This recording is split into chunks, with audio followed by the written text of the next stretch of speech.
I'm excited. I'm going to review my favorite Chucky movie. It's Child's Play 2.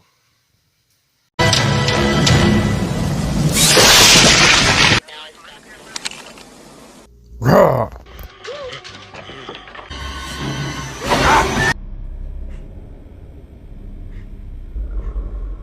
Mr. Flickster! Hello, world! It's Mr. Flickster, and I just love talking motion pictures. So, in honor of season 2 of the Chucky series, I'm going to review for you Child's Play 2 as part of my ongoing series reviewing all the Child's Play films except for that awful remake. We don't talk about the remake on this channel. No matter what! This is going to be a spoiler review. So, if you want to be like Chucky and you want to play, make sure you've seen this movie first. Hello, world! It's Mrs. Whiskers! And I'm super excited to review the sequel in this sequel to the original Child's Play review. Why, hello, darling. It's Madame Matinee here. So, by definition, this review won't be as good. So, a lot of people think that sequels are inferior films, especially when it comes to the horror genre, because more often than not, what tends to happen is that they tend to not have the same quality as the first film, whether it comes to writing or directing or acting or anything like that. They just don't seem to measure up to the original. However, there are some exceptions. I think the sequel is way better than the original. So Child's Play 2 came out in 1990. And with this film, executive producer David Kirshner, John Lafia, now directing, and writer Don Mancini expand on the story of Chucky. It's always nice seeing familiar faces. So the film starts off with the reconstruction of Chucky. And I always thought this was really interesting. It's a smart way in order to bring Chucky back to life, but it does beg the philosophical question. How much of a ship can really be replaced before it's no longer the original ship and it's a whole new ship? I guess as long as his soul is still technically inside the doll, then it doesn't really matter what doll he's using. The point is, Chucky's back, Jack. So, I like that opening kill scene in the beginning when Chucky's in the car with Mattson, played by Greg German. Because in this scene, Chucky starts off by using a toy gun in order to intimidate him, and then all of a sudden he uses a plastic bag to finish him off. And he uses jump rope to tie him up. Not only does it continue the idea of using toys as weapons, but it subverts expectations. Brad Dourif returns as the voice of Chucky. And even though you don't see him on screen in this movie, he more than makes up for it with his exuberant voice acting. Meanwhile, Andy Barclay is recovering in a foster home after the events of Part 1. You gotta admit, what happened to him was pretty traumatic. That would scar anyone for life. And his mother Karen is noticeably absent in this film, but it's never really fully explained. Actually, Catherine Hicks and Chris Sarandon are noticeably absent from this film, and for whatever reason, neither one of them returned to the franchise after the original film. Kinda sad, really. I keep hoping they're gonna come back. So, he's in this foster home that's run by Grace Poole, who's played by Grace Zabriskie, and she gives a terrific performance. I'll get to her later on. Alex Vincent returns as Andy Barclay. He's even better than he was in the first one. And he's still an adorable child actor. These things are very bad for you. Then why do you do it? Because grown-ups are allowed to do things that are bad for them. You're not a grown-up. You're beginning to get on my nerves, Andy. I really appreciate how Andy has learned from the last movie. Hi, I'm Tommy, and I'm your friend to the end. Heidi-ho! As soon as he suspects that something's wrong with the Tommy doll, he immediately checks the batteries. Pretty smart kid, eh? The continuity and the character growth are greatly appreciated. So, Grace runs this facility, and eventually Andy gets adopted by Phil and Joanne Simpson. And then he meets his foster sister, Kyle. Christina Lees plays Kyle. She's perfectly cast as the intelligent, free-thinking punk rocker with more spunk than your average final girl. And the two of them have phenomenal chemistry. It's really cute seeing the two of them play off of each other and some of the conversations that they have together when it's just the two of them alone and they're getting to know each other. That's pretty good character development. They really have a bond, and they end up becoming the heart of the film. Hey, want to hear me say your name backwards? Kyle. And I also like how this film depicts a healthy foster-sibling relationship, because you don't see that in movies too often. Wait a minute. Does that mean that we're foster kids? Come, don't be silly, darling. Of course Daddy gave birth to us. Garrett Graham and Jenny Agutter play the foster parents Phil and Joanne. And both of them are really good in their roles because they have diametrically opposed approaches when it comes to parenting. Phil's more of a hard-edged parent, and he's very strict and he's all about rules and stuff like that, where Joanne's more lenient and she tries to open her heart up to these kids, and two different styles of raising kids. So it's interesting to see that dynamic. And while I do like little camera tricks like the first-person POV being used in order to show Chucky's movement and sneaking around again, the puppetry and the animatronics have improved tremendously in this one. Especially when it comes to the scene when Chucky is burying the Tommy doll, when he switches places with him once he finds Andy. The way the doll's facial expressions go, he's so much more expressive than he ever was before. And the way he moves around is just so much more fluid than he ever moved before in the first one. I'm turning human again? If I don't get out of this body soon, I'm screwed. And I thought dolls were creepy before. Beth Grant plays Miss Kettlewell, and she seems to be the go-to when it comes to no-nonsense authority figures in horror movies, and she is fantastic here. Elsa agrees. Honestly, Daddy, I don't need you to speak for me. The scene where Chucky kills her has a great jump scare.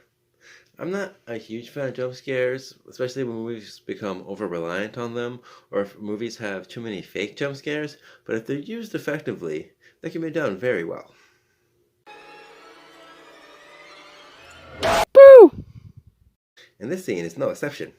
When she enters the seemingly empty closet, he surprises her with a bicycle pump before he beats her to death with a yardstick. And I like how the camera pans out in wider shots over time, but you can still see the yardstick going up and down in the window. The fact that the kill happens mainly off screen makes it even worse for the imagination because it just takes over and you can't help but think about what that poor teacher is going through when she's facing Chucky's carnage. I like this because continue the idea of using toys as weapons. And going back to puppetry and animatronics for a second, that shot when it's looking up at him and he's walking toward her with the yardstick menacingly is another perfect example of how much they've improved since the last film. And I love how brave Andy is in this movie. He decides to take matters into his own hands. He actually goes down into the basement in the middle of the night with an electric carving knife. He's going to take care of business.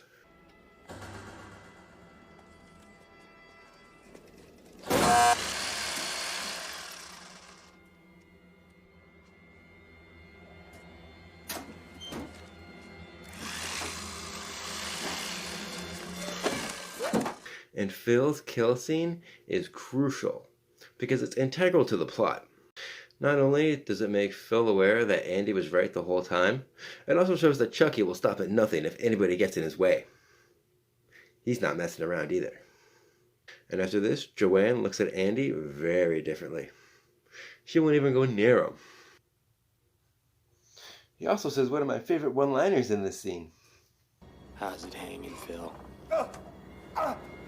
I think the way that Kyle discovers the Tommy doll buried in the backyard is very clever. She's just minding her own business, swinging on the swing, going back and forth, when she just so happens to stumble upon him. And then I like how when she goes to warn Joanne afterward, she follows the clicking of the sewing machine, and the sound gets louder and louder, and it intensifies as Kyle creeps down that dark hallway until she gets to the sewing room.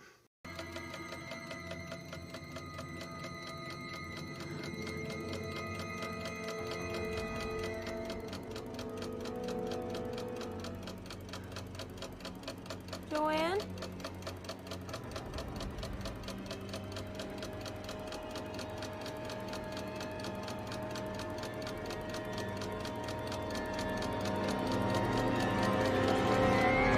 And I love how the reveal of Joanne's corpse is a reference to Psycho. There's an immense amount of tension built up upon that discovery, too. It's one of the more suspenseful scenes, in my opinion. So when Chucky and Kyle arrive at the foster center, he clears the building by pulling the fire alarm so that he can escape with Andy. But I really like how Kyle chases after them. She's not just gonna give up Andy without a fight. Over time, she's grown to care for him. Now we're back to Grace Poole. One of my favorite kills in the scene is what I call the photocopy kill. That's when Chucky stabs Grace to death. And then she lands on the photocopier. And then the machine keeps making multiple copies of her face while she's being murdered. It's both hysterical and it's horrifying all at once. And I love it. I feel like there's a joke here. I don't approve, darling. I think the Play Pals Toy Factory is the perfect setting for the finale. I like how it comes full circle like that. The movie ends where Chucky was reborn in the beginning. I also like that final showdown between Kyle and Andy versus Chucky while he tries to finish off his voodoo chant that he was trying to do in the first movie. Because if he spends too much time in this body, then it's going to be too late. What the hell? Andy, run! I love how it's just a battle of the wits between the two of them. They're trying to outsmart each other and they're trying to stay one step ahead of each other. It is so suspenseful. Another one of my favorite death scenes is when the random toy factory guy gets his eyes gouged in by the machine. It's inventive and it's silly and it's grotesque. And again, I love it. And these two aren't messing around. They go all out in order to take Chucky down in this one. So they get Chucky stuck in the machine and he's mutilated by it when they attach all the different arms and legs to him. And then Andy covers them in hot liquid plastic just before Kyle sticks the rubber holes in his mouth. And then his head expands and it gets bigger and it gets bigger and then it explodes in glorious, gory fashion. So, overall, as far as sequels go, this one is far superior to the original. This is Chucky at his best, in my opinion. And it's my favorite Chucky movie in the iconic franchise. I like how it's not derivative of the original either. As much as I like the mystery aspect, I really appreciate how Chucky's front and center in this one. There's no need to hide him this time. That would just feel tedious because we all know what's going on by now. This just gives more time for more of his slasher shenanigans. More importantly, this film gets to the point and it gives people more of what they want. I also like how this film is more about story continuity and character growth, where Halloween, Nightmare, and Friday are more about the kills. But that doesn't detract about how clever the kills are in this movie either. No, no, no. In true sequel form, Chucky has 8 victims in this movie. That's 3 more than he had in the last film. I think this film's better than the original because of the better directing, the stronger writing, and the phenomenal acting. Chucky's back, and he's as ruthless and menacing as ever. Honestly, darling, it's like they say, big things come in small packages. My grade for this is an extra, extra, extra large popcorn with an extra large drink. Oh yes, I can do that. I just did.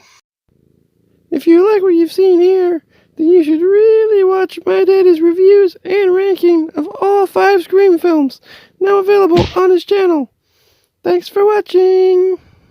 In case you haven't heard, I'm a film critic on HorrorBuzz.com, and I make frequent appearances on HorrorBuzz Live, their YouTube channel.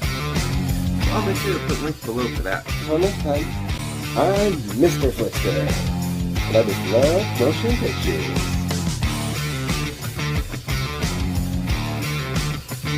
Have a good day. Mr. Flickster. And remember, Chucky is your friend till the end.